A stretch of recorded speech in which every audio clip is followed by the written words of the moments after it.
I'd like to assure you that the gifts and the offering today will be used for the upbuilding of the Lord's church. I'd like to welcome everybody here to the service at the Lacey Creek congregation and hope and pray that your needs are met here today. You know the needs are many at this time, and just hope and pray that the Lord will look over each and every one of you. This time, Brother Jimmy.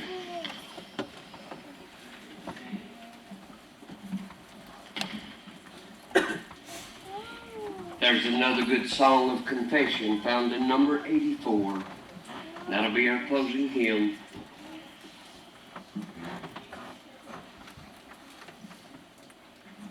We've had a good service already. People have been uplifted. People have been helped. People have even saw their strength, or hopefully they have realized their weaknesses.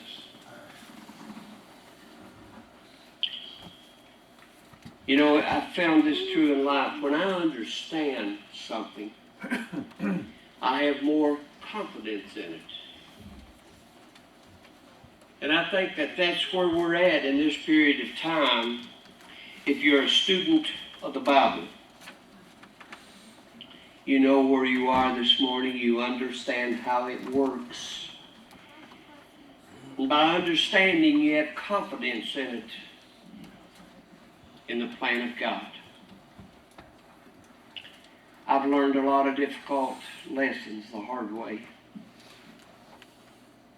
I asked a question this morning: who has been God's counselor? Who is wiser than God? What would you have done any different? And to the student of the Bible, you'll say, I won't enter that realm. There's a line I won't cross. I'm a follower of Christ. I'm not a counselor. I'm not a wise man in any respect. The Bible tells us not to be wise in our own conceit. The wisdom of this world is foolishness with God. The world system doesn't offer you inner peace. Fact of the matter, it goes in the opposite direction, and it occupies our mind with things. We become obsessed with things, and there's no real time for the inner person. And so when we understand how God operates, I have nothing that He can't take from me in an instant, including my breath. Now that's pretty fragile. David, a man after God's own heart. And I'm going to go there in a minute to show you the humanity of David. David rose from the ranks of a common shepherd boy that had never been in the palaces of kings. He had never been a mighty man. But David was content as he stayed in the fields and he plucked a harp that gave him joy. And then in the plan of God, Israel had reached the place of where they needed a leader. Saul had failed because Saul did not have the wisdom of God. Saul was an earthly man. He thought earthly. And God saw something in David. Many of us, and God help us not to be different, to be this way as we look at someone and say, I don't know what's going on inside your head. You don't know nothing. I don't know nothing. And that brings me peace and contentment. I don't judge anyone. I take care of Jimmy. Let me leave that with you today. You have a responsibility to take care of yourself individually. Let me tell you why. The Bible said, for we must all appear before the judgment seat of Christ, there to give an account of the deeds of the body. It will not be for someone else. That's a part of wisdom. It's a valuable thing to learn. When the plan of God was to be fulfilled with David, He sent His servant Samuel. He said, go to Jesse's house. He's got sons. One of them is to be my king. The man I picked, not the people. You know the story of the Bible if you're a student of the Bible. Be a student of the Bible. We try to learn everything that we can in the world in our great institutions of learning, and well, we should. I'm not saying that we need to be dumbed down, but I'm saying that I'd rather be wise in the counsels and the walks and the ways of God than to have the knowledge of Einstein. We've got it all wrong in this country.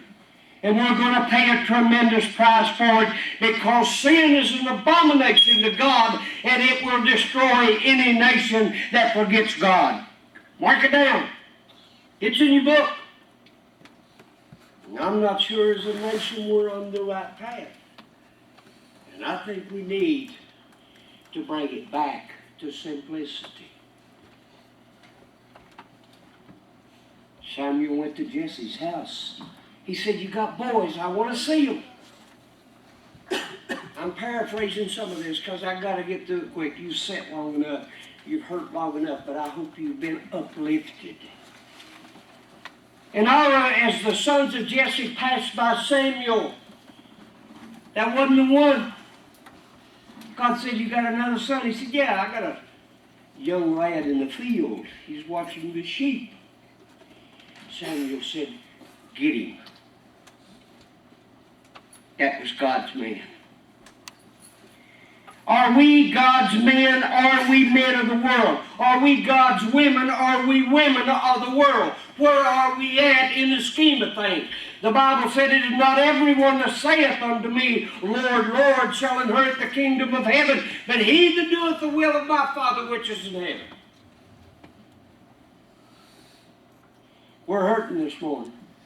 I didn't even think I could do this sermon. I don't know about you, but I'm kind of enjoying it. We need strength, folks, and not superficial strength, artificial strength. I can see through something artificial in a matter of 30 seconds. If it's artificial, you can see through it. You know the story of David. He was God's man. If you're a Christian today, for God's sake, be proud that you're God's man or you're God's woman. Quit apologizing for how you are and who you are and what you stand for. I am not politically correct. I never have been, and I hope and pray to God that I never get politically correct in this world, because this world is doomed to the judgment of God. We're a judgment-bound people. As Brother George said in his prayer, you can mark it down. It's coming. You say, "Well, it may not be in my lifetime." When you take your last breath, breathe your last breath, it is judgment time for you. We want to think judgment as a massive thing. When my life runs out, that's it for me. David went on to become Israel's king, one of the greatest. He became a mighty man of God. That's what Israel needed at that particular time. They needed a warrior king to set up the kingdom that God had planned. He went through a lot because he was a human like us. God shows me my humanity every day of my life. I hope and pray I never get uppity. The higher you get, the harder the fall when you come down. We need to be a humble, loving, God-fearing people. If we want peace in our life, now if that's not what we want, God will give us whatever we want. It's up to us. David went through all of the things, and you're familiar with it. He sinned, cost him his young son. He lost life because of his sin. That's one for study, but I'm going to throw it out. Because it turned David around. Totally turned him around. And here's what he said. He was a wise man. He said, "I can't bring him back, but I can go to him." Now, how smart is that? How smart is that? I I've lost things in my life, and I'll lose more. And I can't ever bring it back. But I can go to them.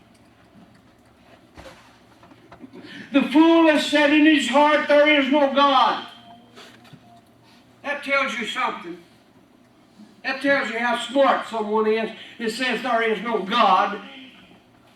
And in our great institutions of learning, that's being taught every day.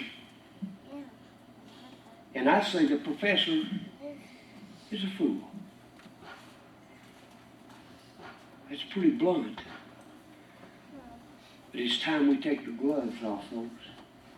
It's time we take the gloves off for the next generation coming up the road. You're going to believe in something. You're going to need strength in something. And that strength lies in your relationship with God. You say, God is not fair. How dare we say that? How dare we try to counsel God how to run His business and about all of this. And this county right now is full of it. Because they don't understand and people are hurt. And that's okay. We lash out. That's okay.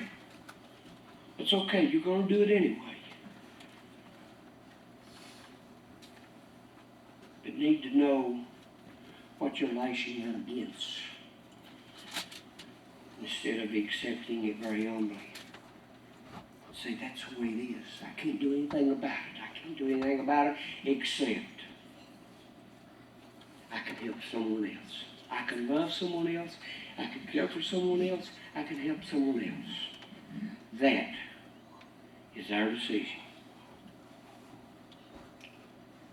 David, after all that he had done and all he went through for God, he come down to the time that God was to establish this great, massive temple. And David probably rejoiced and thought it was him. God said, you're not going to build it, David. And people had trouble understanding that, all that he had done for God. And he fought the battles and he'd done these things. And it comes down to the end of his reign. And there's a great temple to be built. And he said, you're not going to do it, David. You know why? If you're a student of the Bible, you could answer that question to me right now. Why did David not build the temple? Somebody want to say it? Come on. He said, you're a man of war. He said, you're a man of war, and you're not going to build that. My reaction would have probably been, I done it all for you. I became a warrior king for you. I built this empire. I brought it all together, and it now comes down to the beauty and the finality of the plan of God. And he says, you can't build it. And David took his son Solomon, and he built the temple.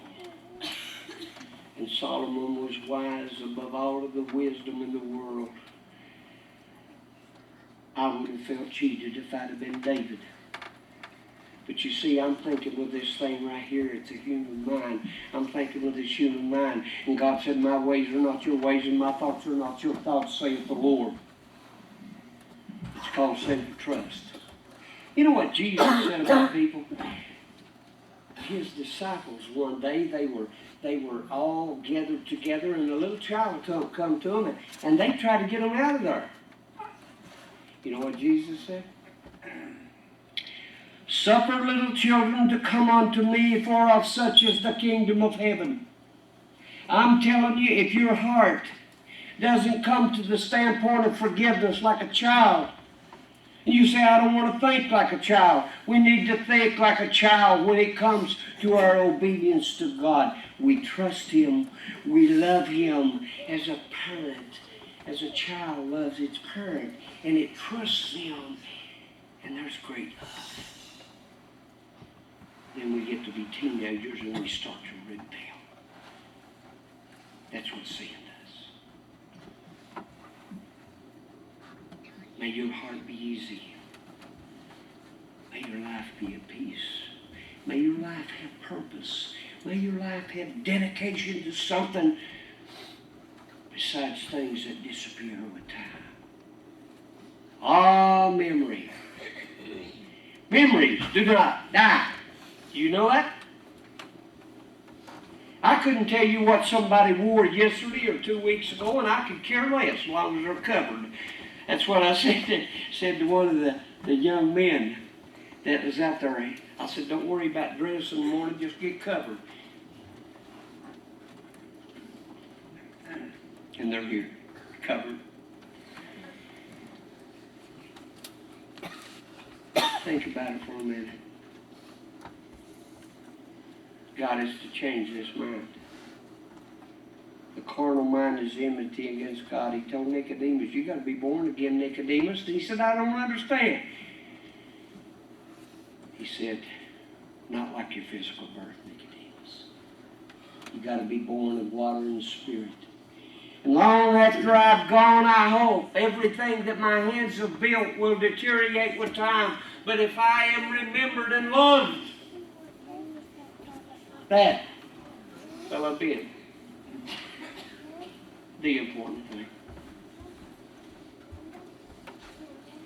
I want to close, and I thank you for your patience this morning. We needed to be here. We needed strength. And I'm not going to catch people when they're down and say, hey, if you're not a Christian, you need to do it. I don't do things that way. Everybody in this house knows where they stand with God and their relationship with God, and you got to man up. You got to man up. We're not going to do it through emotion either. If you're here today and your life is not right with God, let me highly advise that you get it right. Because the next one when they come.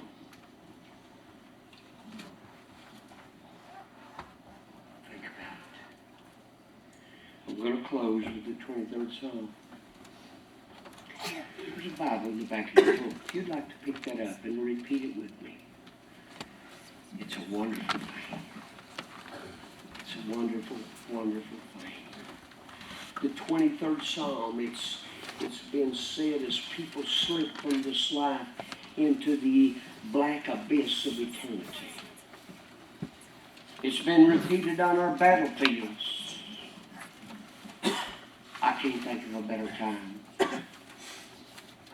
than the assurance of the 23rd Psalm. Let's all stand together. You've been sitting a while. I want you to stand. We're going to stand for our closing song. I'm going to start. The Lord is my shepherd, I shall not want. He maketh me to lie down in green pastures. He leadeth me beside the still waters. He restoreth my soul. He leadeth me in the paths of righteousness for his name's sake. And yea, though I walk through the valley of the shadow of death, I will fear no evil. For thou art with me, thy rod and thy staff, they comfort me. Thou preparest a table before me in the presence of mine enemies. Thou anointest my head with oil, and my cup runneth over. Surely goodness and mercy shall follow me all the days of my life, and I will dwell in the house of the Lord forever. Amen. In your hymn books to number 84, find your peace in this song. Totally, don't just sing it. Totally commit your presence to God. And if you're here today and you're not a Christian, we're going to ask you to step out and obey the call of God.